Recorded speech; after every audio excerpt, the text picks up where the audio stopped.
Obrigado, Rouxinol, por mais essa oportunidade. Cada vez que a gente vai preparar algum curso, a gente acaba estudando e procura aprender sempre um pouco mais, né?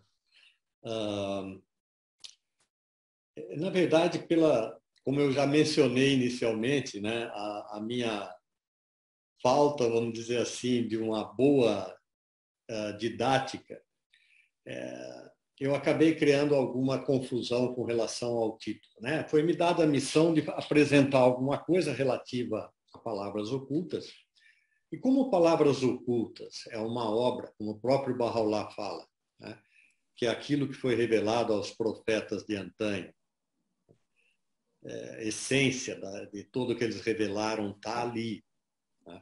Foi vestida com a roupagem da brevidade nas palavras de Bahá'u'lláh. Quer dizer, nós temos aquilo tudo de forma resumida, mas a essência dos ensinamentos, inclusive a essência dos ensinamentos de Bahá'u'lláh, até mesmo das leis de Bahá'u'lláh, estão inseridas dentro de Palavras Ocultas. Mas a ideia, ao desenvolver esse estudo em 4 etapas, é não apenas entrar diretamente ou pegar palavras ocultas, procurar olhar uma a uma da parte do árabe ou da parte do persa, como ele é dividido em 2 partes, né? Mas, sim, desenvolver temas correlatos, né, para nos ajudar a perceber de como é abrangente essa obra e como ela trata, ainda que como uma semente, digamos assim mesmo, né, mas ela trata de todos os assuntos. Ela é uma obra que permite ser desenrolado qualquer assunto a partir dela. Né? E como primeira, eu acabei escolhendo essa de Gênesis, porque eu acho uma coisa importante, e é uma história de todos nós, é uma história da humanidade. A minha intenção, com toda honestidade, ainda não tenho isso muito claro nem pronto, mas a minha intenção é que os próximos temas que estão dentro de Palavras Ocultas seja sobre o que nós costumeiramente chamamos vida após a morte, né? Ou a continuidade da vida, né? Falar talvez sobre o amor e sobre conhecimento, que são 2 temas também que perspassam toda a obra de Palavras Ocultas. Então, essa seria a intenção. Mas aí nós vamos começar hoje, né, com a história da Bíblia, porque, como eu mencionei, eu acho realmente extraordinária. Eu vou compartilhar. Quero agradecer aí, né, o Max, o Rouxinol, eu já fiz isso, mas as 2 queridas leitoras hoje aí, que vão ser Selene e Lourdes, eu não sei a ordem, se elas se decidiram, né? E cabe a mim compartilhar a tela. Esse é o tema, como eu estava explicando, né? A ideia é que sejam 4 temas relacionados em Palavras Ocultas, e hoje seria a primeira, com esse título A Origem da Humanidade e Seu Destino, tomando como base principalmente essas 2 obras, mas terão outras. Na Bíblia está escrito que Deus pôs Adão no jardim do Éden para o cuidar e guardar. E lhe disse: come de todos os frutos das árvores do jardim, menos dos da árvore do bem e do mal, pois se desta comeres, morrerás. Diz a narrativa, então, que Deus infundiu a Adão um sono profundo e lhe tirou uma das costelas, da qual formou a mulher, a fim de que fosse sua companheira. E depois disso, que a serpente induziu a mulher a comer da árvore, dizendo: Deus vos proibiu de comer da árvore, a fim de que vossos olhos não se abrissem e vós não conhecesseis o bem e o mal. Comeu, pois, Eva da árvore e deu de seus frutos a Adão, que também comeu. Abriram-se seus olhos, conheceram que estavam nus e cobriram os corpos de folhas.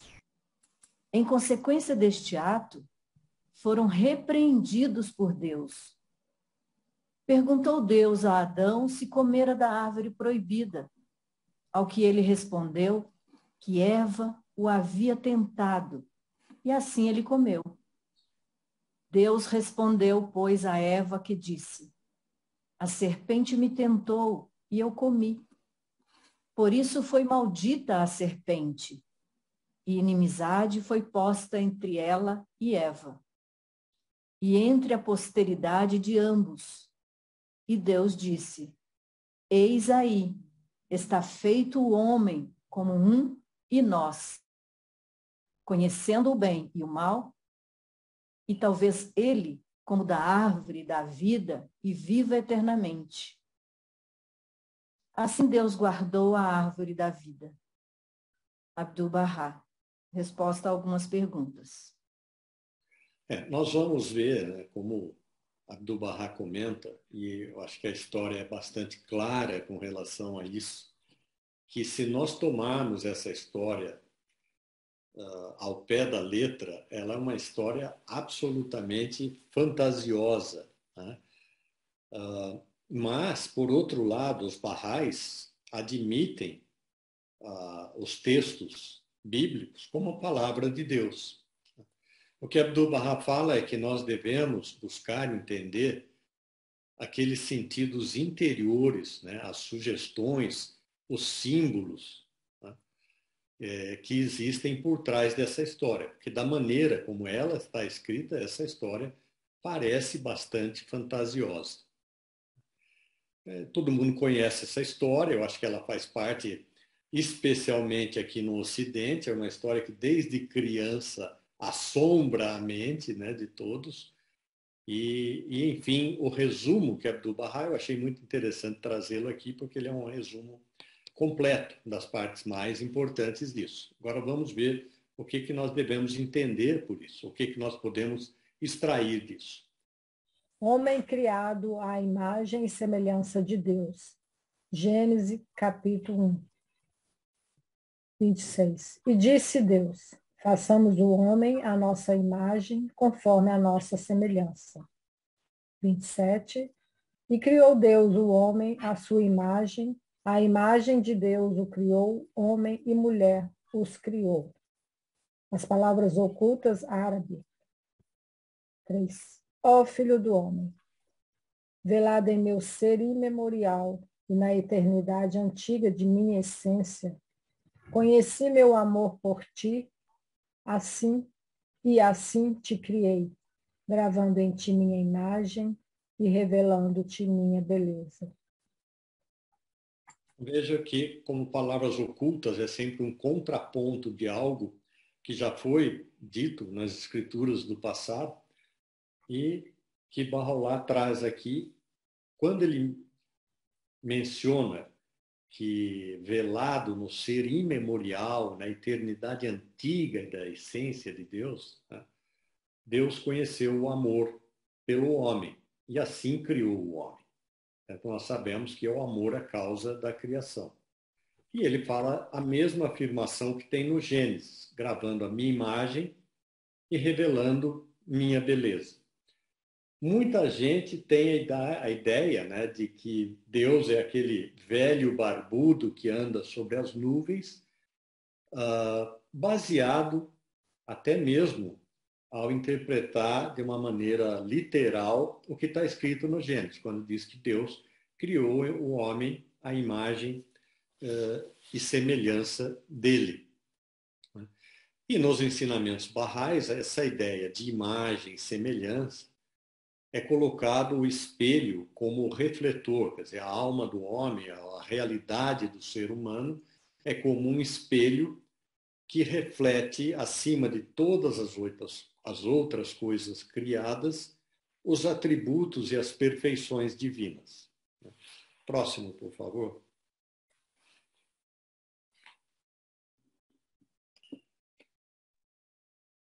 Na Bíblia Sagrada está registrado que Deus disse: façamos o homem à nossa imagem, como nossa semelhança. É evidente por si próprio que a imagem e semelhança mencionadas não se aplicam à forma e aparência do ser humano, pois a realidade da divindade não se limita a qualquer forma ou imagem. referem-se, sim, aos atributos e características de Deus. Numa palavra, a imagem e semelhança de Deus constituem as virtudes de Deus. E o objetivo é que o homem se torne o recipiente dos esplendores dos atributos divinos. Por Abdu'l-Bahá.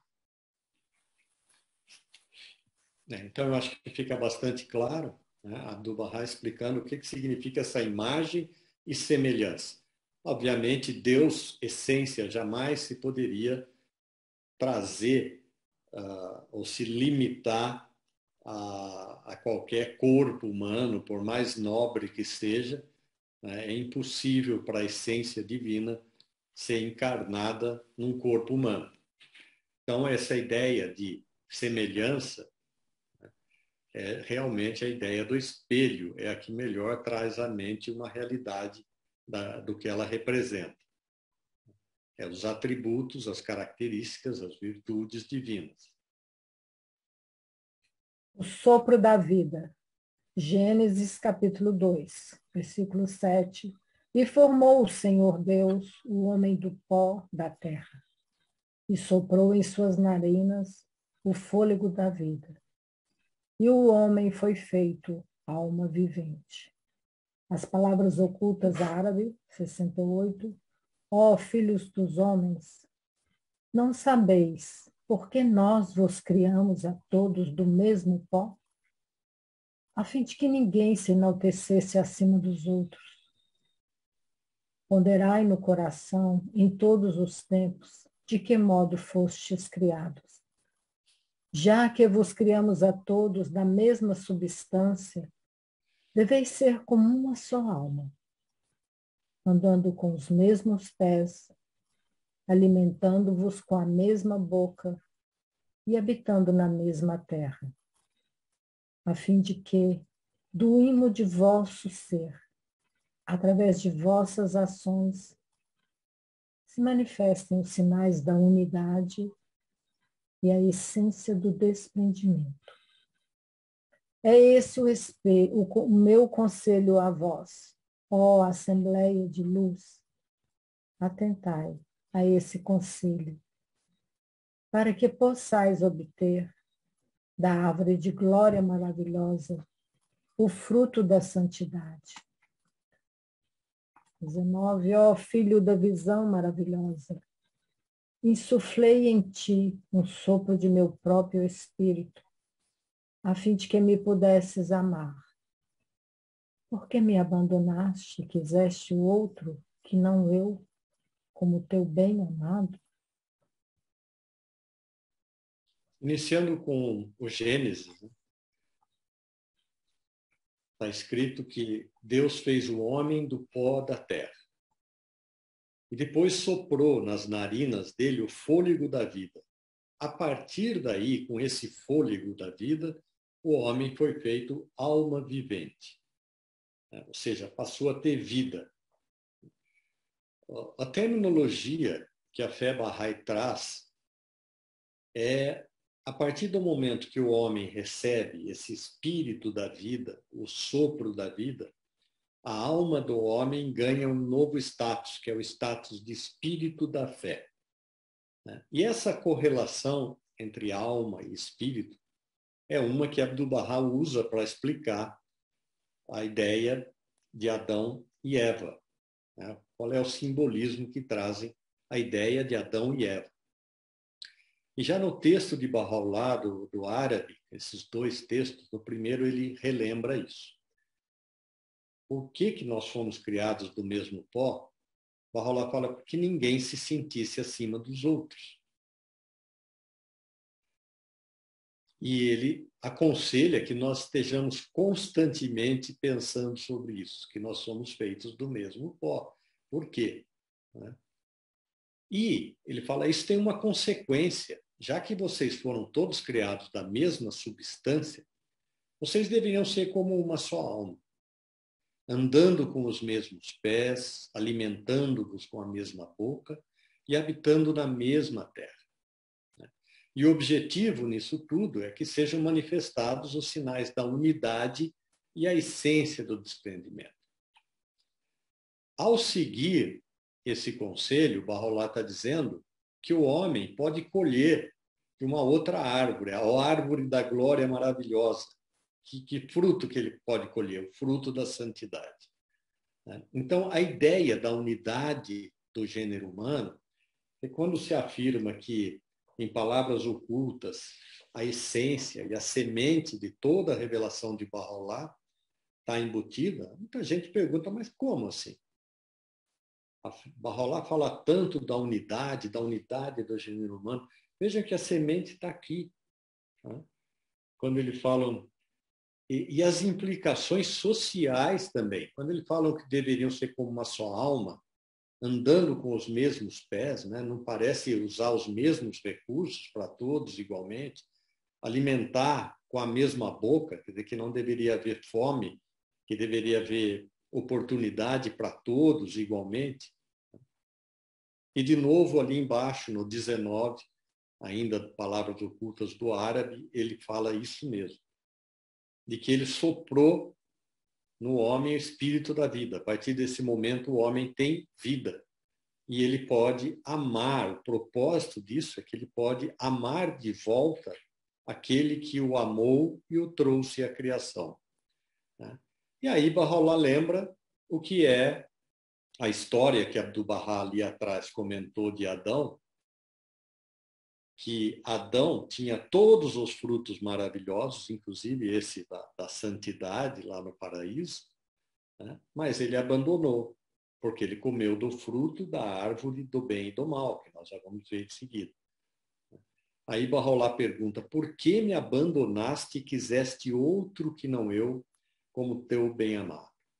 Na verdade, não foi Deus que abandonou o homem a esse mundo. Eu acho que aqui tem uma implicação importante.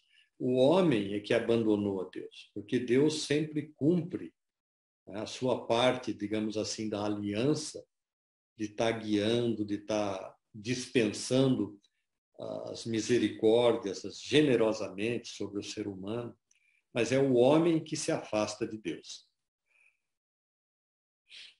Ó Filho do Espírito, eu te criei rico.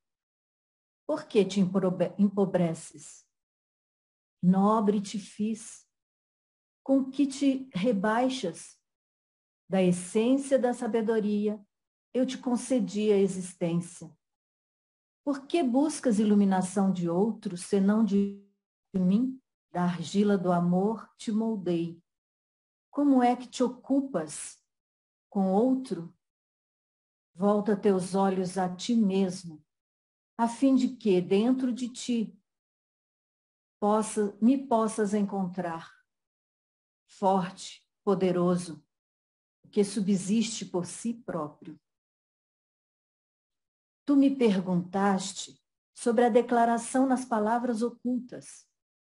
Ó Filho do Espírito, volta teus olhos a ti mesmo, a fim de que, dentro de ti, me possas encontrar, forte, poderoso, o que subsiste por si próprio. Esta é a mesma declaração feita por Cristo aos seus apóstolos no Evangelho. O Pai está no Filho e o Filho está em vós. É evidente que, quando um coração está purificado e por meio da educação divina e dos ensinamentos celestiais, torna-se uma manifestação da infinita generosidade. É como um espelho limpo. O sol da verdade será refletido nele com força, poder e plena potência, a tal ponto que tudo o que for trazido diante dele será inflamado e consumido. Esta é uma interpretação breve por falta de tempo. Portanto, reflete e medita sobre isso para que as portas dos significados interiores possam ser abertas diante de teus olhos. Abdu'l-Bahá. Em seguida, nós vamos ler uma outra observação do guardião com relação a esse mesmo texto, mas antes eu queria fazer alguns comentários aqui, né? Novamente, Bahá'u'lláh diz que criou o homem rico. Claro, essa riqueza é proximidade de Deus, né? É riqueza nesses atributos, nessas qualidades. Ele tem todo o potencial para adquirir isso, mas o homem, para adquirir isso, precisa de suas próprias ações, de seus próprios atos, utilizar sua volição, que é um outro poder que Deus deu ao homem. E fez nobre. Ao Adão desobedecer a Deus, que significa a quebra da aliança, ele perde essa nobreza, ele perde essa riqueza. Por isso que Bahá'u'lláh pergunta, por que te empobreces? Né? Com o que te rebaixas? Bahá'u'lláh fala que deu a existência para o homem da essência da sabedoria. O conhecimento implicado aqui. O homem, Deus conheceu seu amor por nós e daí nos criou. E aí Bahá'u'lláh diz, como é que você pode procurar outro? E ali atrás nós havíamos lido que o homem, todos os homens fomos feitos da mesma substância, do mesmo pó. Aqui Bahá'u'lláh afirma uma alternativa. O homem não somente foi criado do mesmo pó, mas essencialmente, né, a sua matéria espiritual, vamos dizer assim, também é a mesma. Essa substância, Bahá'u'lláh fala aqui nesse texto, da qual o homem foi criado, é também o amor no mundo espiritual. Ele fala, da argila do amor te moldei. E quando esse comentário que Abdu'l-Bahá traz aqui é sobre essa última parte, quando ele fala, volta teus olhos a ti mesmo. Quer dizer, a imagem, o que vai enxergar o homem se ele voltar os olhos para si mesmo? Quando Bahá'u'lláh fala, se você fizer isso, você vai me encontrar dentro de ti, forte e poderoso, o que subsiste por si próprio. Abdu'l-Bahá fala, cuidado, não vai interpretar que dentro de você mora o próprio Deus. Quer dizer, dentro das nossas limitações, os nomes e atributos de Deus estão ali refletidos, mas longe dele poder conter a essência de Deus, como poderia ser sugerido com esse texto. Por favor, Marco, o próximo. E Selene. Não precisa ler novamente o texto, mas é o mesmo texto, tá? Mais a observação do guardião, que está em negrito. Né? Isso. Quanto ao trecho árabe número 13 das palavras ocultas, aquilo que Bahá'u'lláh declara que podemos encontrar habitando em nós é o poder do Espírito Divino, o reflexo da luz de sua revelação. Este reflexo do Espírito Divino, no entanto, não pode de forma alguma ser comparado à revelação que Deus revela a seus profetas e mensageiros. A semelhança na terminologia não deve confundir essa distinção que é fundamental. Deixa eu ver a frente.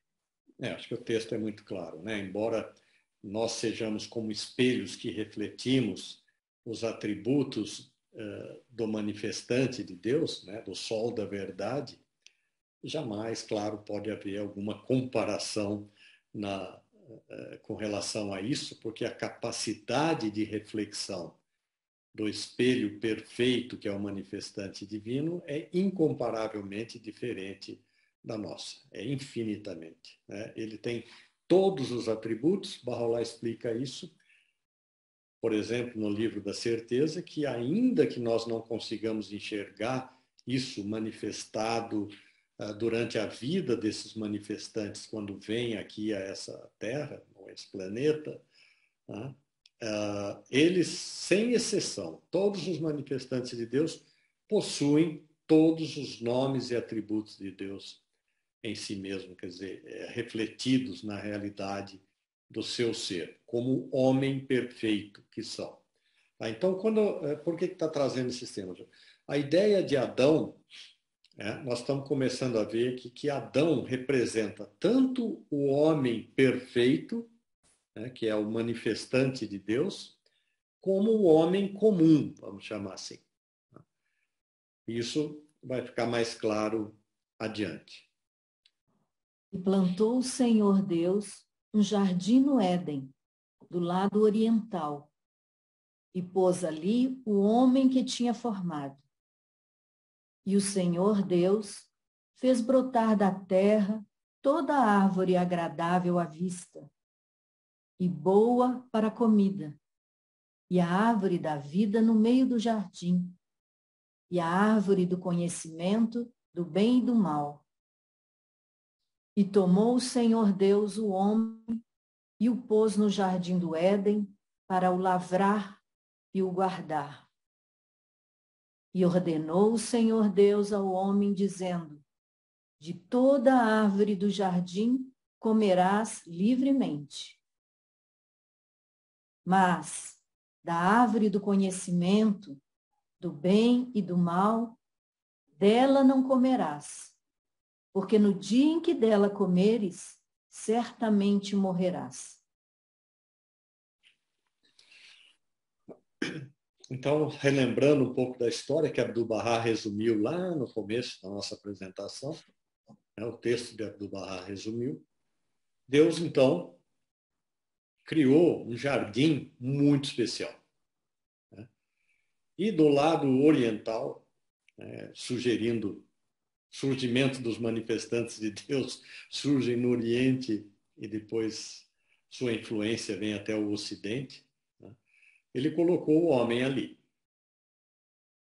E toda a árvore, todo fruto, nos nossos ensinamentos, a gente vê que esses frutos da árvore é tudo aquilo que é de bom, é conhecimento, é tudo aquilo que aquelas virtudes que nós estávamos mencionando, que o homem deve possuir, foi para isso que ele foi criado, tinha ali à disposição do homem para ele se fartar espiritualmente, digamos assim, desses frutos espirituais. E colocou o homem, guardando esse jardim, aqui não é um homem qualquer, seria um homem especial, né? Um homem perfeito, mas também está fazendo ele o papel do homem comum. E aí, Deus ordena para o homem que pode comer de todas as árvores, de todos esses frutos, mas tem um que ele deve evitar. E aqui nós podemos entender isso como a aliança de Deus com a humanidade. E o que significa isso? Que da árvore do conhecimento do bem e do mal, o homem não pode comer. Porque no dia que come, certamente morre. Agora, veja como desde aqui a Bíblia dá a conotação de morte ao homem, não a conotação corrente entre nós. Morreu, vai ter um enterro, né?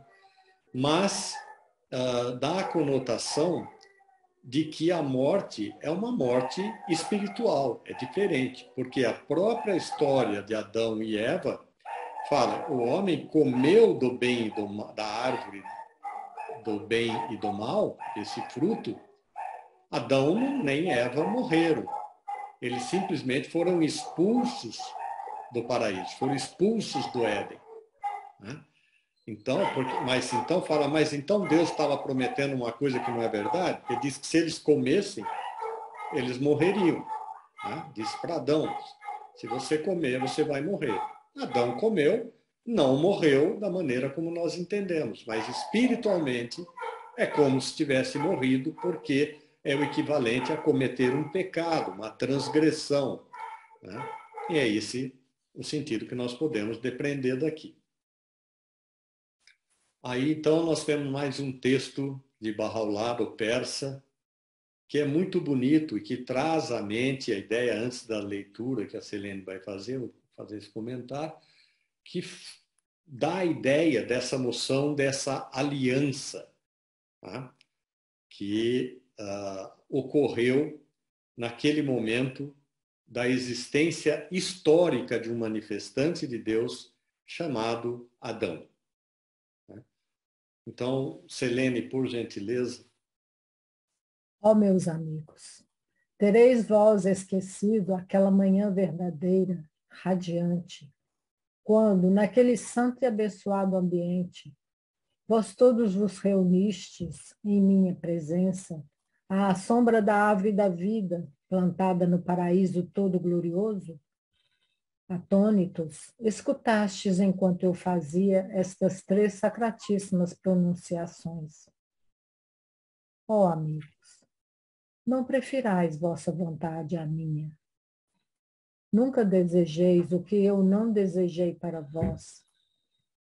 Nem vos aproximeis de mim com vossos corações destituídos de vida, maculados por paixões e desejos mundanos. Pudesseis vós apenas santificar vossas almas, recordaríeis nesta hora presente aquele lugar, aquele ambiente. E a vós todos a verdade das minhas palavras se tornaria evidente. A manhã verdadeira e radiante é o alvorecer da aliança e a primeira luz do testamento do sol do mundo. A árvore de anis é a árvore abençoada que floresceu no mais grandioso paraíso e projeta sua sombra sobre todas as regiões. Pelo termo, aquela manhã verdadeira e radiante, mencionado nas palavras ocultas, entende-se a aurora da revelação divina, quando o excelso se manifestou na plenitude de sua glória, enquanto que a árvore abençoada se refere à antiga beleza. Por esses arredores, entende-se o reino do coração e do espírito, e a reunião do povo implica uma comunhão espiritual, não física. No entanto, quando o chamado de Deus foi levantado na esfera do coração e do espírito, a humanidade permaneceu negligente e desatenta, e, portanto, ficou atônita. Abdu'l-Bahá. Obviamente, como todos os outros textos de palavras ocultas, né, esse é um texto que pode gerar muitas e muitas reflexões. Antes de entrarmos na explicação de Abdu'l-Bahá, as 3 sacratíssimas pronunciações que Bahá'u'lláh menciona, é exatamente aquilo que Adão, né, aqui estamos colocando como o homem comum, que foi expulso do paraíso por essa sua atitude, ele realmente não observou. Quando Bahá'u'lláh fala, não prefirais vossa vontade à minha. Muito bem. Né? Deus tinha dito, o manifestante de Deus tinha dito ao homem, Adão, né, que não coma desse fruto dessa árvore. Você pode comer de tudo. Deixei infinitas árvores para você experimentar e se deliciar. E só não come dessa. Ele foi lá e comeu. Deus não queria que ele tivesse esse despertar para o conhecimento do bem e do mal. Ou seja, nunca desejar o que eu não desejei. Deus não desejava isso para Adão. Ele foi lá e quis experimentar. E outra, nem vos aproximeis de mim com vossos corações destituídos de vida, maculados por paixões e desejos mundanos, né? Que no fundo é isso que representa comer da árvore do bem e do mal, que são os desejos mundanos. Aqui também o texto, ao final, pode parecer que está sugerindo que nós estávamos presentes, quando Bahá'u'lláh fala, pudesseis vós apenas santificar vossas almas, recordaríeis nesta hora presente aquele lugar, aquele ambiente, e a vós todos a verdade das minhas palavras se tornaria evidente. Mas Abdu'l-Bahá, graças a Deus, explica e evita que nós cometamos esse engano de querer avançar literalmente nesse texto. Primeiro ele está explicando, manhã verdadeira e radiante é o alvorecer do convênio e a primeira luz do testamento do sol do mundo. Veja, são esses 2 textos de Abdu'l-Bahá, que está aqui à direita, né, no vídeo, são momentos diferentes. Num deles, Abdu'l-Bahá está dizendo, olha, esse texto de Bahá'u'lláh se refere ao testamento escrito, em que ele dá continuidade, né, à guia divina, não mais na pessoa do manifestante, mas agora na pessoa de Abdu'l-Bahá. Né? A árvore de Anissa é também conhecida como a árvore da vida, né, aquela que surgiu no mais grandioso paraíso, ou seja, o manifestante de Deus. Vamos lembrar, né, o texto que tem lá na Epístola de Ahmad, né, quando Bahá'u'lláh se refere a ele mesmo como a árvore da vida, né, que produz os frutos de Deus. Fala exatamente isso também. E num outro momento, Abdu'l-Bahá explica, aquela manhã verdadeira e radiante é a aurora da revelação divina quando o excelso se manifestou na plenitude de sua glória. Excelso era o título designado para o Báb.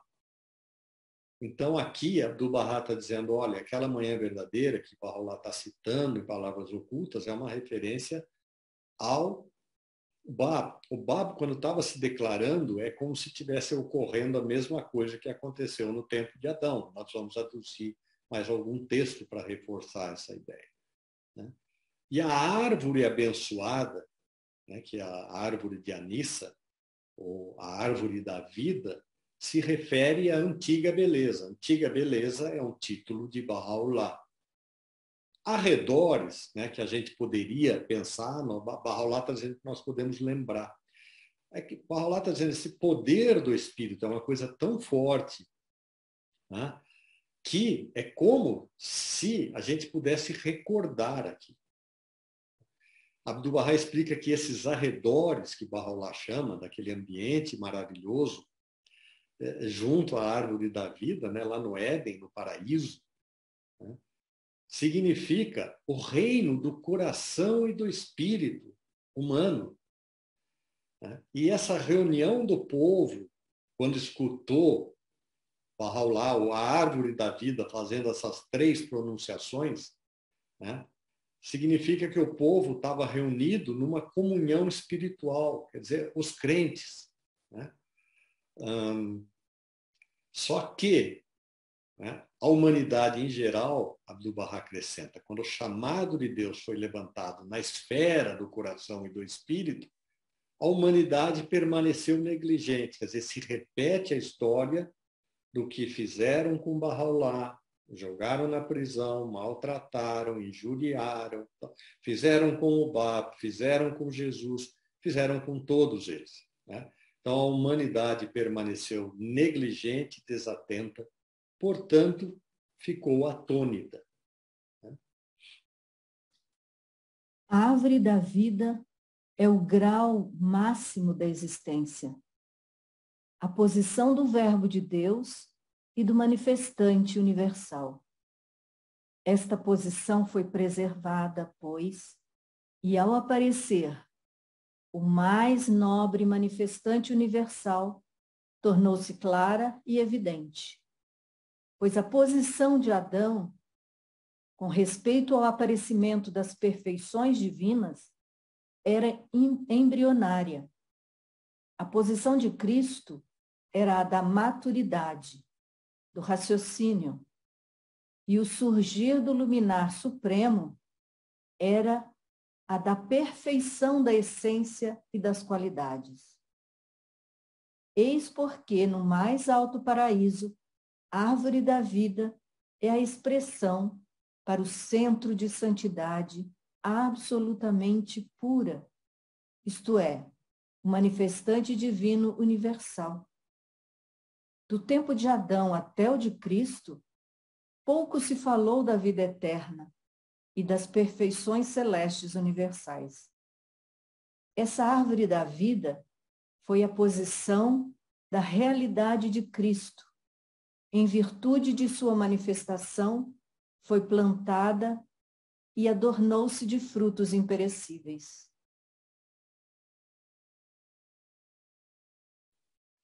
Notem que, então, Abdu'l-Bahá define a árvore da vida como a posição do Verbo de Deus. Então, nesse sentido, né, O Islã também traz esse conceito de Adão como manifestante de Deus, como como Muhammad e todos os outros, Jesus, tal, como manifestantes de Deus, mensageiros de Deus, apóstolos de Deus, são termos que eles usam. Né? Mas é esse grau que Abdu'l-Bahá está explicando que todos eles possuem. E nós não devemos confundir isso. Mas antes, essa que está em vermelho, essa posição de manifestante universal aqui, de verbo de Deus ou da árvore da vida, a Bíblia fala que foi preservada. Aliás, ali no Gênesis fala que Deus colocou espadas de fogo cercando a árvore da vida, né? Porque a humanidade, quando fala da árvore da vida mais desenvolvida que nós podemos conhecer até agora, não que exista uma diferença entre as pessoas, entre as realidades do ponto de vista espiritual de todos os manifestantes de Deus, mas Baha'u'lláh fala, agora nós estamos vivendo o dia de Deus, esse dia tem que ser diferenciado dos outros. Né? Abdu'l-Bahá vai falar um pouco mais à frente, a gente elabora um pouco mais a isso, mas é importante notar o seguinte, que do ponto de vista espiritual entre eles, todos os manifestantes de Deus são como uma só alma também. Porque eles também são feitos da mesma substância, assim como todos os seres humanos foram feitos do amor, né, e do pó. Né? Esses manifestantes também são feitos de uma única substância. Baha'u'lláh fala que eles se sentam, são no mesmo trono, voam no mesmo céu, eles têm a mesma condição. Eles apenas diferem, né,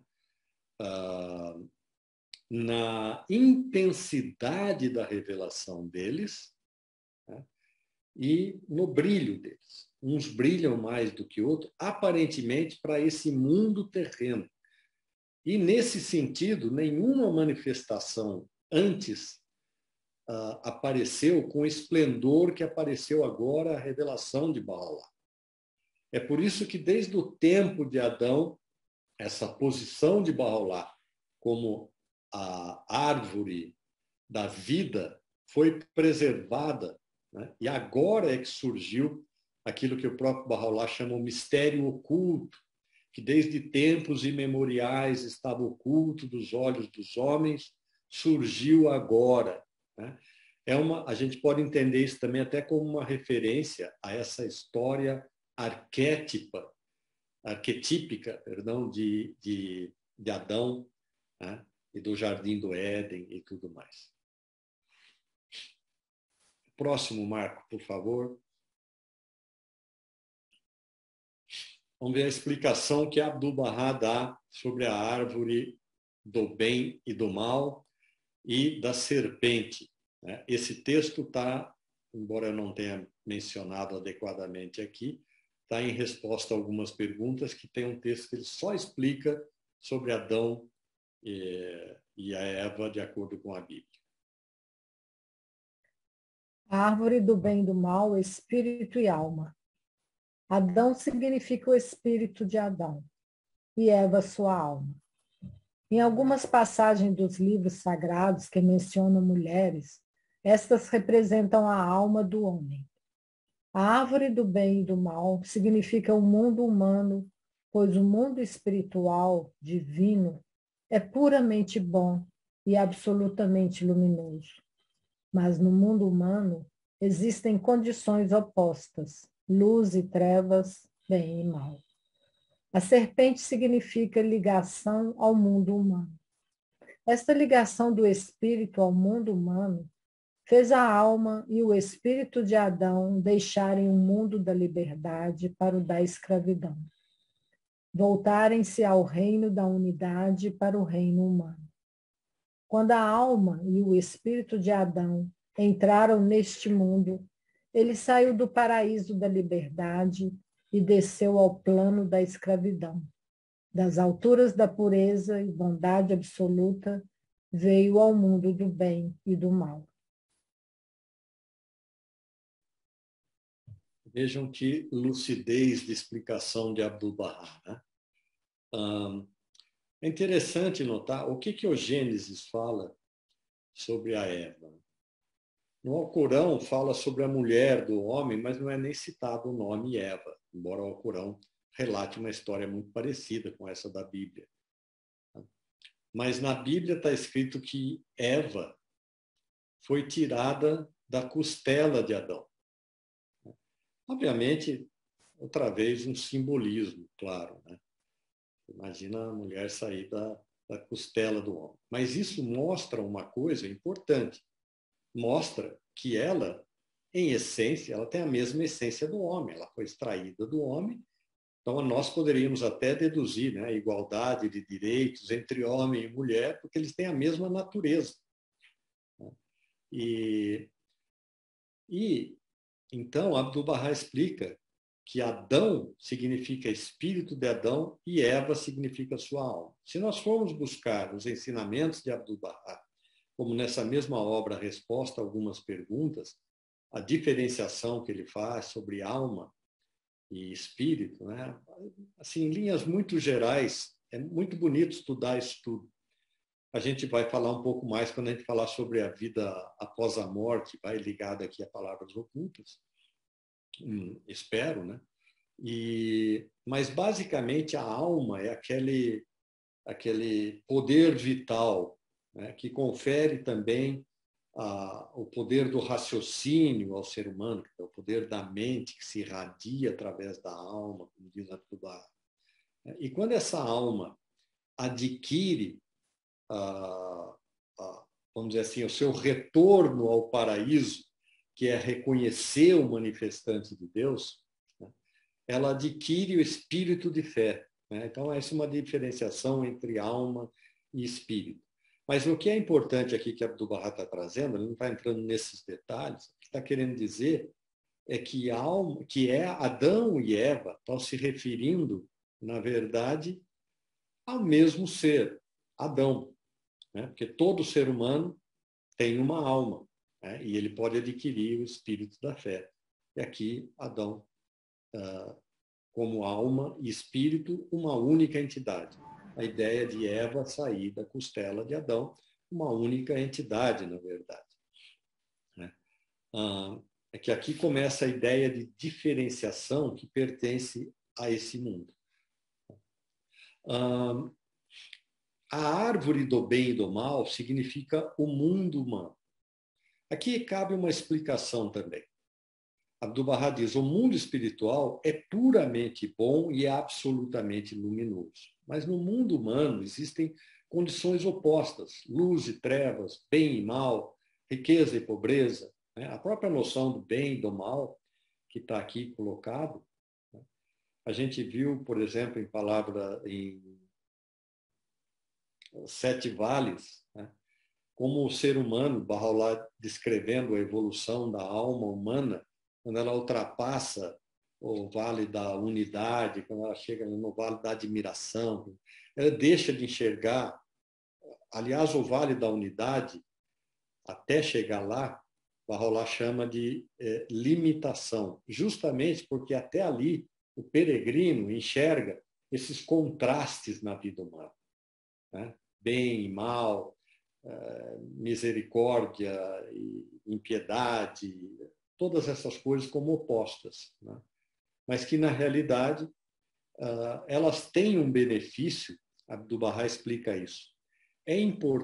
Tem uma certa importância, aliás, é fundamental a passagem do homem por esse mundo. Abdu'l-Bahá fala, existem benefícios. Quando ele está explicando esse texto aqui, ele fala, existem benefícios. Só que, do ponto de vista espiritual, né, esses benefícios são uma limitação. Então, quando você lembra do jardim, de uma condição espiritual, isso é uma condição baixa. É como se fosse um pecado, né? Conhecer o bem e o mal, a partir desse momento, o ser humano passa a exercer o seu livre-arbítrio. E também, num outro estudo que nós fizemos aqui, aliás, foi uma apresentação simples sobre livre-arbítrio e destino, a gente viu que a maior parte da nossa vida está destinada, né? Que eu vou nascer no Brasil, que eu vou falar português, que eu vou... uma série de coisas, né? Mas o que basicamente o ser humano tem de controle sobre sua vida, quando fala de livre-arbítrio é naquilo que diz respeito às atitudes éticas do ser humano. Ele tem escolha, esse é o livre-arbítrio do ser humano. Tem escolha teoricamente, entre o bem e o mal, né? Ou seja, entre isso. E aqui nessa história de Adão, que Abdu'l-Bahá está dizendo, é que a partir do momento que o homem, não é questão de conhecer apenas, né, o mundo humano, é questão de se apegar ao mundo humano, esse é o motivo da queda do homem. Mas aí, gente, então vamos começar a ter uma perspectiva dessa história de Adão e Eva, não como um acontecimento lá atrás. Aliás, se nós quisermos entender bem isso, nós temos que distanciar do Éden como um lugar, né? Isso num acontecimento no tempo, porque, na verdade, isso é uma ideia de pré-existência, né?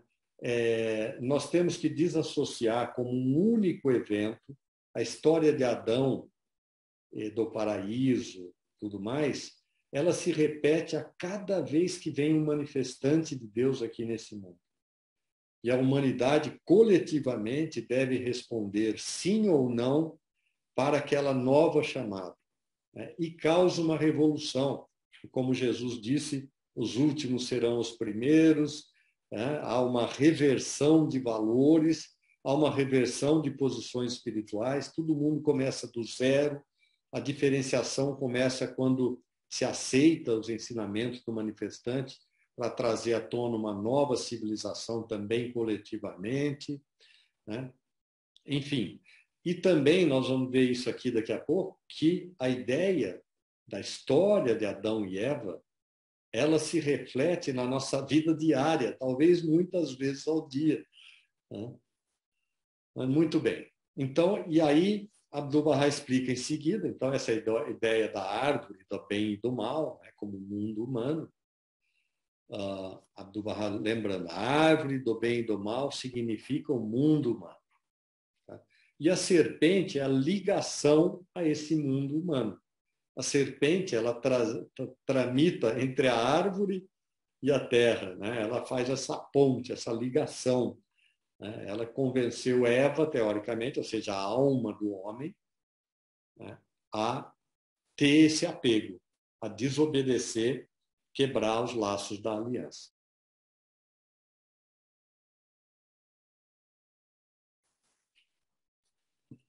Aí alguém fala, bom, está começando a clarear alguma coisa no sentido de que Adão pode ser um homem comum, né, que comete os seus erros no dia a dia, mas também se fala que Adão é um manifestante de Deus. Essa ideia não tem muito no cristianismo, embora tenha sinais da grandeza de Adão implícitas ali no Gênesis, né? Mas para o mundo islâmico, para o mundo Bahá'í, é muito natural também Adão como manifestante de Deus. Mas por que Deus deu toda aquela bronca na Adão, expulsou ele do paraíso? Se não era para Adão, para quem que Deus queria aqui? Né? Então, aí tem uma explicação em resposta a algumas perguntas que eu vou pedir por gentileza para ler. Explicação das repreensões que Deus dirige aos profetas. Todos os discursos divinos, contendo repreensões, embora sejam realmente para o povo, são dirigidos em aparência aos profetas, por uma sabedoria que é a absoluta misericórdia, a fim de que o povo não se desanime ou desalente. É por isso que parecem ser dirigidos aos profetas, mas em verdade o são para o povo e não para os profetas. De outro modo, como seria o profeta digno de confiança?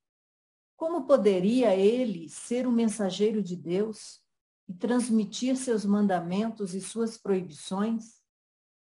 Eis a explicação de todos os defeitos que nos livros sagrados são atribuídos aos manifestantes.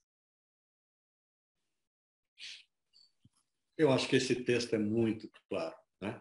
A gente vê ao longo de toda a Bíblia, às vezes, repreensões contra Noé, contra Moisés, embora está lá escrito, coisas muito fortes. Deus falando para Moisés, você vai ser para o povo como Deus, né? Tu lhe serás por Deus, falando que o irmão dele seria por boca e ele por Deus. E aí, em algum momento, há uma bronca, né? Então, isso aqui está muito claro. O profeta é o homem perfeito.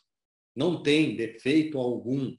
É a nossa imaginação atribuir qualquer coisa que seja um defeito ao homem perfeito, né? Por isso que ele é o homem perfeito. Ele é o centro da santidade, como diz Abdu'l-Bahá.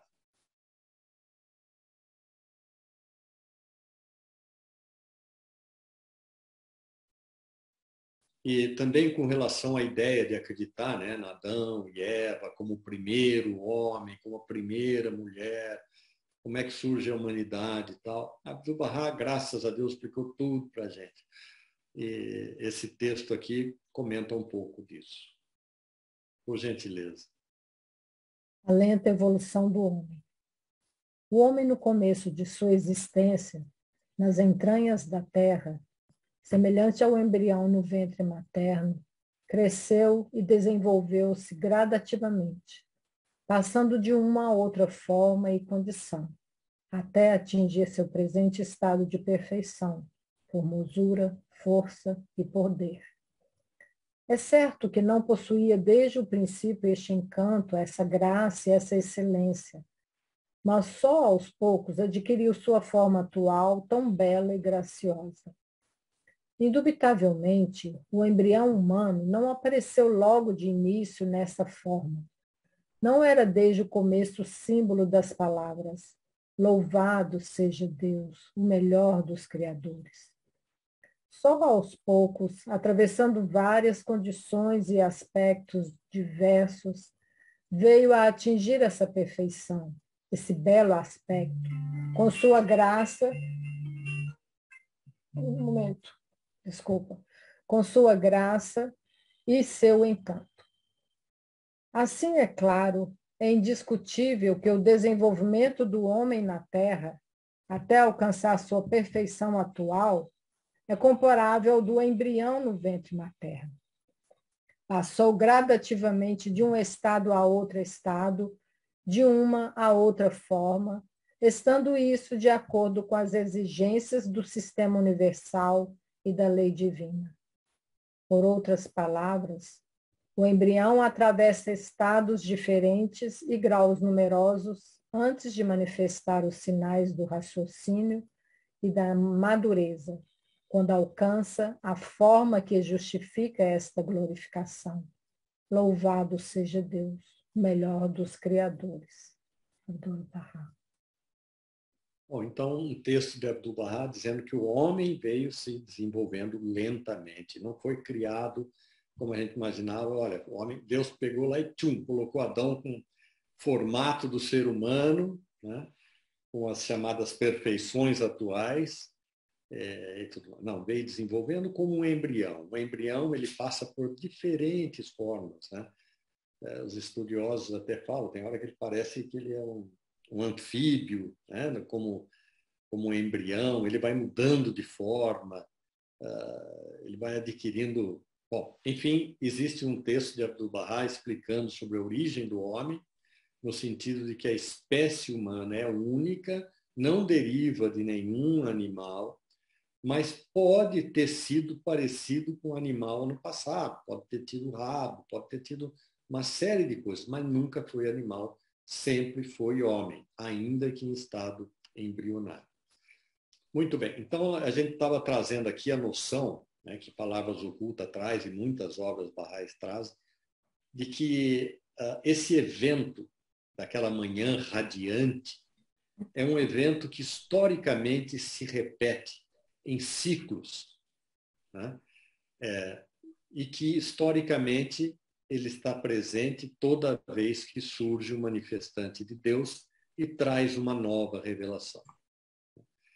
Essa vez também, lembra que no Éden surgiu um jardim, né? E agora, Bahá'u'lláh diz em Palavras Ocultas que surgiu um novo jardim. Por gentileza. A nova dispensação. ó vós, habitantes do mais alto paraíso, proclamai aos filhos da certeza que dentro dos domínios de santidade, perto do paraíso celestial, apareceu um novo jardim, em volta do qual circulam os que residem no reino nas alturas e os habitantes imortais do excelso paraíso. Esforçai-vos, pois, para que possais atingir esta condição, desvendar de suas anêmonas os mistérios do amor e aprender de seus frutos eternos o segredo de uma sabedoria consumada e divina. Consolados são os olhos dos que aí entram e permanecem. Vamos ver a próxima que está conectada com essa, mas a ideia é que surgiu um novo paraíso, né? Surgiu um novo jardim, perdão. Ainda em conexão com essa nova dispensação e com a ideia de que Adão e Eva, que essa ideia é uma ideia que se repete, os amigos, certamente a maioria aqui está familiarizada com o que está dentro do azul, do quadro azul, né, que é o máximo nome, maior nome, que foi desenhado por Abdu'l-Bahá. Né? E aqui, Abdu'l-Bahá, ele simplifica a cosmologia Bahá'í, a gente pode dizer que está dentro dessa figura, sendo que é o primeiro da horizontal dessas palavras. Isso aqui, na verdade, é uma composição das palavras B e H de Bahá, e uma referência a Bahá'u'lláh. Né? Mas esse primeiro superior, horizontal, Abdu'l-Bahá diz que é o mundo de Deus, da essência, que não pode ser encarnado, que não pode ter contato físico ou mesmo espiritual com qualquer outro mundo da existência. O inferior de todos é o mundo da criação, é isso que nós estamos tratando aqui agora, o mundo onde existe a árvore do bem e do mal, né? Ele foi plantado lá no cantinho, se lembrarem, a árvore da vida é plantada no centro do Éden. A árvore do bem e do mal fica ali no limite entre o Éden e o mundo da existência, né? Mas, enfim, todas as coisas criadas, esse mundo contingente, que nós podemos chamar assim, mundo fenomênico, né? O mundo dos fenômenos, está aqui embaixo, e entre eles é o mundo do comando, diz Abdu'l-Bahá. Comando, porque é através dele que a criação vem a existir, né? A palavra se, composta das letras S e E, e que, na verdade, as letras S e E também são uma referência a Adão e Eva, sendo a letra S uma menção à existência que é dado à essência que a Eva representa. Tá? Por isso que os dois são a mesma coisa. Nós não podemos pensar, por exemplo, no ser humano sem o S e o E. Por isso que eles da mesma origem espiritual, né? Da mesma essência espiritual, até nós podemos dizer. Mas não existe o ser humano sem existir esses dois unidos. Não estou me referindo apenas fisicamente, mas espiritualmente, é claro. E aqui Abdu'l-Bahá diz que, do lado esquerdo, em formato de um templo humano, né, tem essa estrela de 5 pontas, que é como se representasse a cabeça e os membros do ser humano, que Abdu'l-Bahá diz o da esquerda é o Bab, da direita, Bahá'u'lláh. Né? Quer dizer, no céu da dispensação divina, né, ou nesse novo paraíso que surgiu, né, essas duas figuras brilham como nunca, né, com uma luminosidade absurda. E Abdu'l-Bahá explica que, como os amigos sabem, né, na linguagem de Abjad, por exemplo, e várias outras linguagens antigas, orientais, para cada letra havia uma associação de um número. O Bab, Bahá'u'lláh usavam muito isso para explicar um monte de coisa. Aliás, os nomes que, por exemplo, Bahá'u'lláh dava para alguns de seus discípulos, ele mudava o nome por uma característica, por um nome, um atributo divino que ele enxergava naquele discípulo, e quando se ia ver o nome original que tinha sido dado pela família, digamos assim, do indivíduo, numericamente eram o mesmo número. Era muito interessante isso, né? Então, nós obviamente não vamos entrar em detalhe disso, como a cabala dos judeus e tudo mais, mas existe uma associação numérica às letras. E Abdu'l-Bahá explica que a letra B é equivalente ao número 2, a letra A, 1, a letra B, 2 de novo. Então, a palavra Ba é representada pelo número 5. Né? Nós sabemos que Bahá, o significado que é sagrado, que é o número mais completo, é o número 9 e tudo mais, né? De novo, essas atribuições, B igual a 2, A igual a 1, se H igual a 5 e A igual a 1, eu totalizo o número 9. Abdu'l-Bahá, né, trabalha esses números, ele pega como se fosse o fatorial do número 5, significa, pega o número 5, que representa o Bab, né, e soma ele, mas cada um dos números que o antecedem, o número total é equivalente ao 15. E a palavra Eva, né, que é composta em árabe de HWA, esse H, tem um dos Hs aí que tem um pontinho. Tá? Alguém pode notar que esse H aqui vale 8 e o outro H vale 5. Um deles tem um pontinho que eu não consigo escrever com meu computador. Né? Então, o equivalente está aqui, a soma desses números é igual ao número 15. O valor numérico da palavra Eva é igual ao número 15, que é o que Abdu'l-Bahá fez ao pegar o número do Bab, né, fatoriar, né, e chegar no mesmo número 15. A mesma coisa acontece com o número de Bahá, número 9, referência a Baha'u'lláh. Se nós pegarmos o fatorial de 9, ou seja, somar todos os números que vêm antes dele, desde o 1, né, a soma total vai dar 45. E a palavra Adão é composta de 3 letras, né, que com os números atribuídos, chegam ao mesmo número 45. Então, Abdu'l-Bahá explica também que Adão e Eva também é uma referência ao Ba e Baha'u'lláh. Adão como manifestante. Sou eu? Sim, né? E a terra era sem forma e vazia, e havia trevas sobre a face do abismo. E o Espírito de Deus se movia sobre a face das águas. E disse Deus: produza a terra erva verde, erva que dê semente, árvore frutífera que dê fruto segundo a sua espécie, cuja semente está nela sobre a terra, e assim foi. E Deus criou as grandes baleias e todo réptil de alma vivente que as águas abundantemente produziram, conforme as suas espécies, e toda ave de asas conforme a sua espécie, e viu Deus que era bom. E disse Deus: façamos o homem à nossa imagem, conforme a nossa semelhança, e domine sobre os peixes do mar, e sobre as aves do céu, e sobre o gado, e sobre toda a terra, e sobre todo réptil que se move sobre a terra. Gênesis capítulo 1. Havendo, pois, o Senhor Deus formado da terra todo o animal do campo e toda a ave dos céus, os trouxe a Adão para este ver como lhes chamaria. E tudo que Adão chamou a toda a alma vivente, isso foi o seu nome. Gênesis capítulo 2. Duas coisas chamam a atenção, me chamaram pelo menos a atenção nesses textos. Se a gente pegar aqui no capítulo 1, a gente percebe que a criação, conceitualmente, aqui em Gênesis, começa com a criação do mundo mineral, né?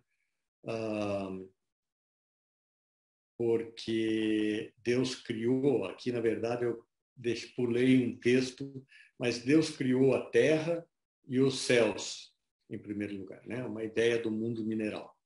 Aí depois Deus disse, e cada vez que Deus ia criar alguma coisa, gente, ele usava aqui, produza, ele mandava um imperativo, ou um comando que nós vimos ali no mundo do manifestante, que é o equivalente para nós à letra S e E, que trazem à existência todas as coisas criadas, né?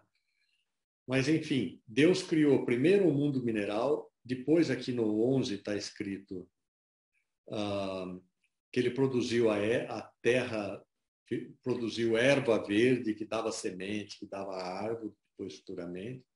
Né? Depois, mais tarde, então aqui foi o mundo vegetal. Mais tarde, ele criou o mundo animal, né? Que é baleias, répteis, tudo mais. Né? E depois o homem, façamos o homem conforme a nossa semelhança, imagem e tal. E essa progressão é a mesma que Abdu'l-Bahá, quando ele fala sobre a criação do mundo. Né? Criação da Terra, na verdade, é formação, porque o mundo sempre existiu, Abdu'l-Bahá explica. Não teve um momento no tempo em que surgiu o pó, ou alguma coisa desse tipo. Né? Nós temos que tirar isso da cabeça. E outra coisa que chama atenção, além dessa cronologia, vamos dizer assim, que combina com aquilo que Abdu'l-Bahá fala, que primeiro veio o mundo mineral, depois o vegetal, depois o animal, depois o ser humano, e que todas as coisas são interdependentes. Para que o ser humano surgisse, era necessário que esses outros mundos surgissem, tudo mais. Abdu'l-Bahá explica isso. Né? E aqui, finalmente, né, no Gênesis, Deus coloca Adão para dar nome em todas as coisas. Quer dizer, ele deu conhecimento especial a Adão. E a gente sabe que dar nome, né? O nome é uma coisa ligada ao nome, os nomes de Deus. Embora aqui esteja aplicado a gado, todas essas coisas, né? Só Adão sabia. E eu vou trazer aqui, acho, no próximo, um texto do Alcorão, que é um pouco mais até explicativo sobre isso. Recorda-te, ó profeta, de quando teu Senhor disse aos anjos: vou instituir um legatório na terra. Perguntaram-lhe: estabelecerás nela quem ali fará corrupção, derramando sangue, enquanto nós celebramos teus louvores, glorificando-te? Disse o Senhor: eu sei o que vós ignorais. 31. Ele ensinou a Adão os nomes de todas as coisas e depois os apresentou aos anjos e lhes falou: nomeai-os para mim, se estiverdes certos. 32. Disseram: glorificado sejas. Não possuímos mais conhecimento além do que tu nos proporcionaste, porque somente tu és prudente, sapientíssimo. 33. Ele ordenou: ó Adão, revela-lhes os seus nomes. E quando ele lhes revelou os seus nomes, asseverou: Alá, não vos disse que conheço o mistério dos céus e da terra, assim como o que manifestais e o que ocultais? 34. E quando dissemos aos anjos: prostrai-vos ante Adão, todos se prostraram, exceto Lúcifer, que, ensoberbecido, se negou e incluiu-se entre os incrédulos. Sura da Vaca, Alcorão. O que eu queria destacar aqui, claro, também um monte de sentidos interiores, né, ao Alcorão, mas para mostrar a grandeza de Adão acima de anjos. Né? Anjos, sentido simbólico também, tá, gente? Não existe a figura, entidade, anjo. Né?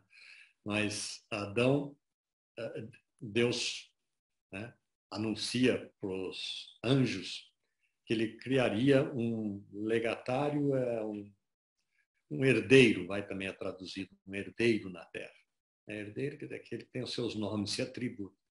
E aí os anjos, mas para que você vai criar alguém que vai causar confusão lá na terra, tal, né?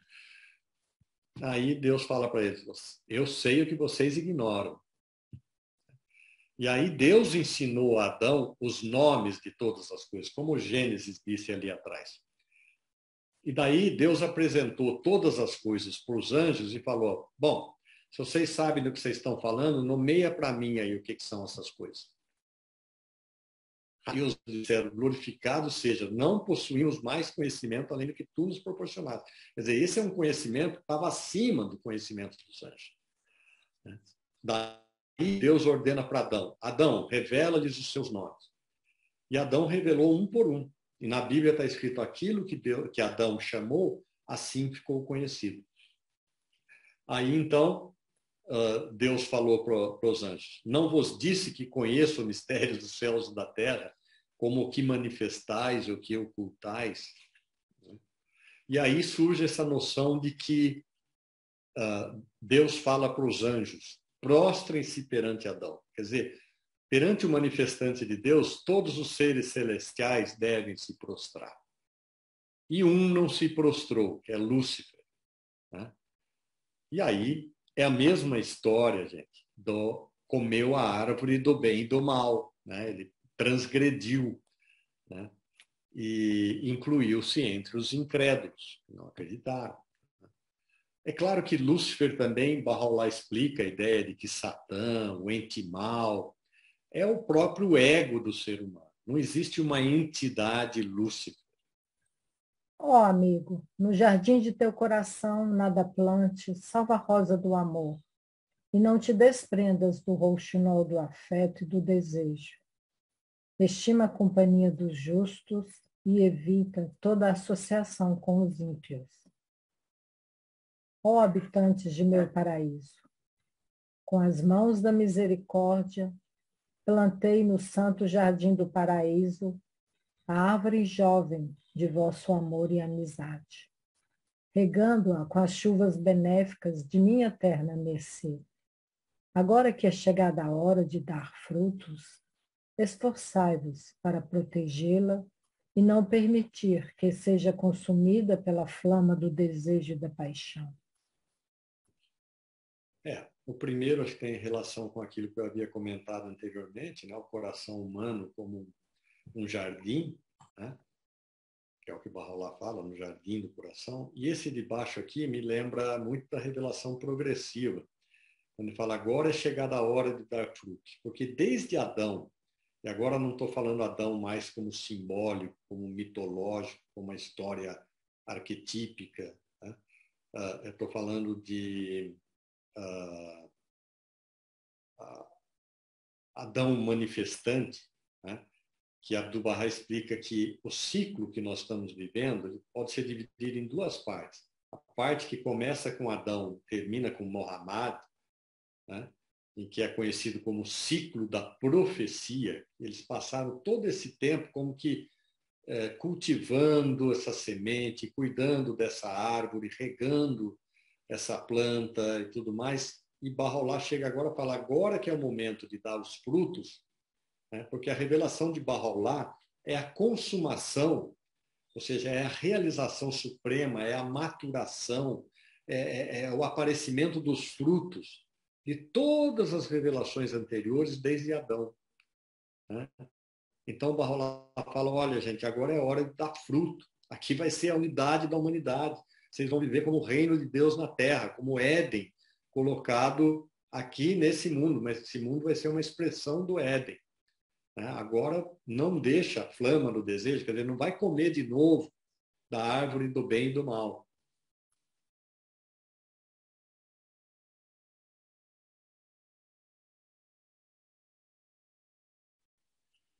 As graças da abençoada perfeição são infinitas.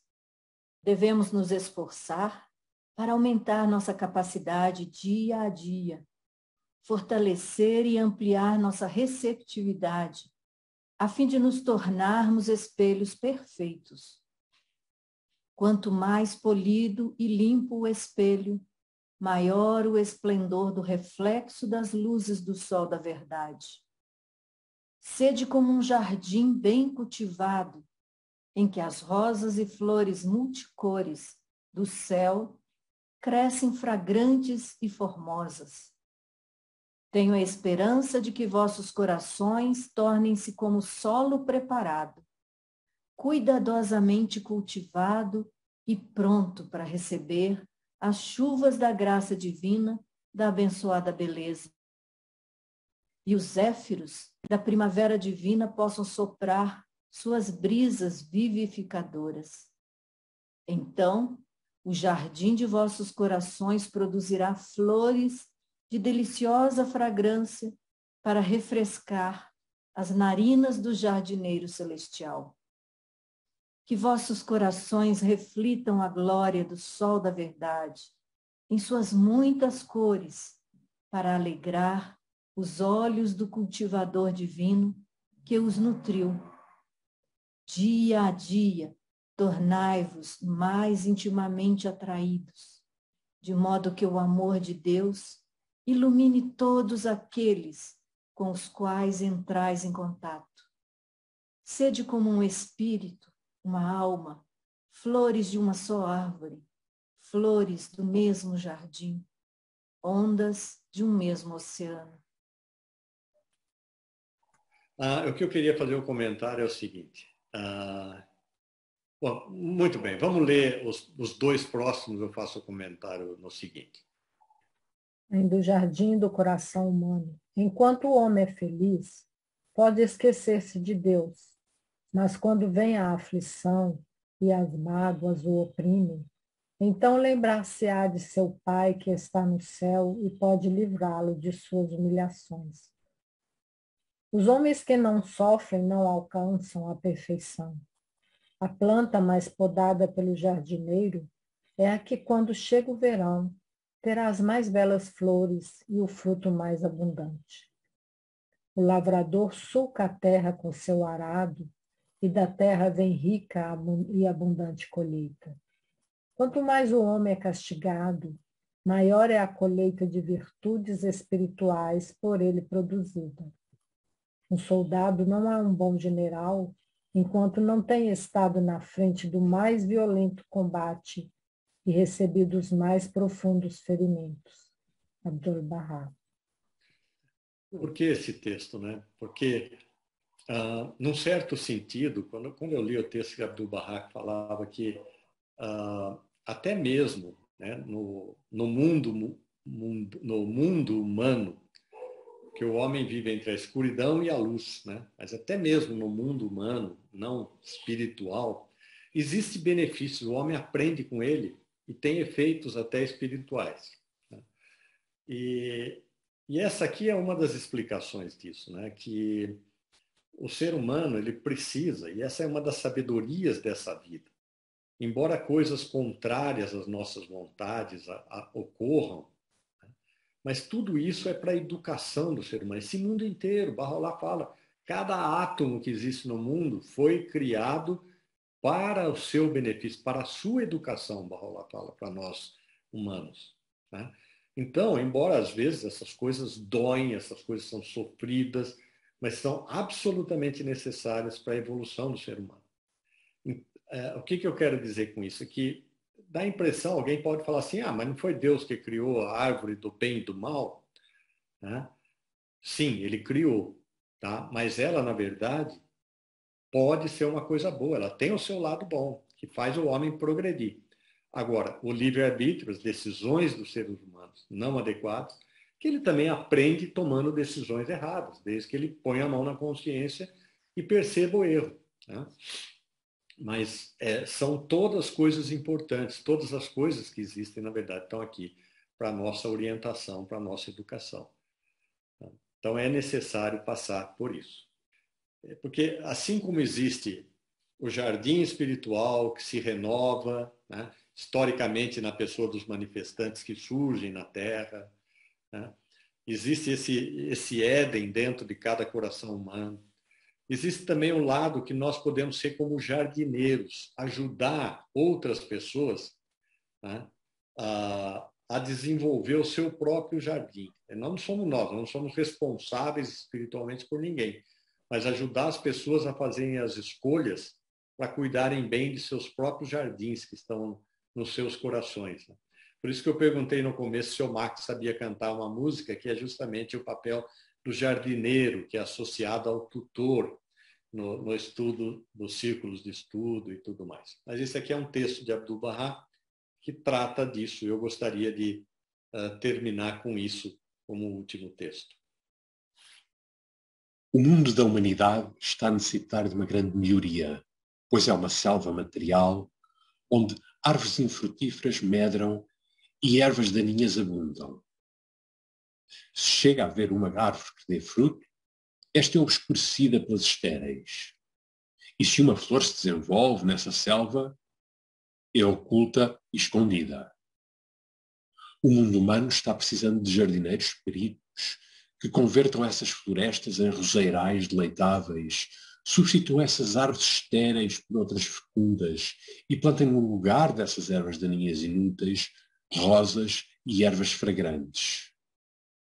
Assim, as almas ativas e vigilantes não repousam nem de dia nem à noite, mas se esforçam para estar ligadas ao reino divino e, desse modo, tornar-se as manifestações da generosidade infinita e os jardineiros ideais para essas florestas. Dessa forma, ao mundo da humanidade de ser integralmente transformado e as dádivas munificentes de se manifestar. Abdu'l-Bahá. Muito bem, amigos. Com isso, nós encerramos a nossa apresentação.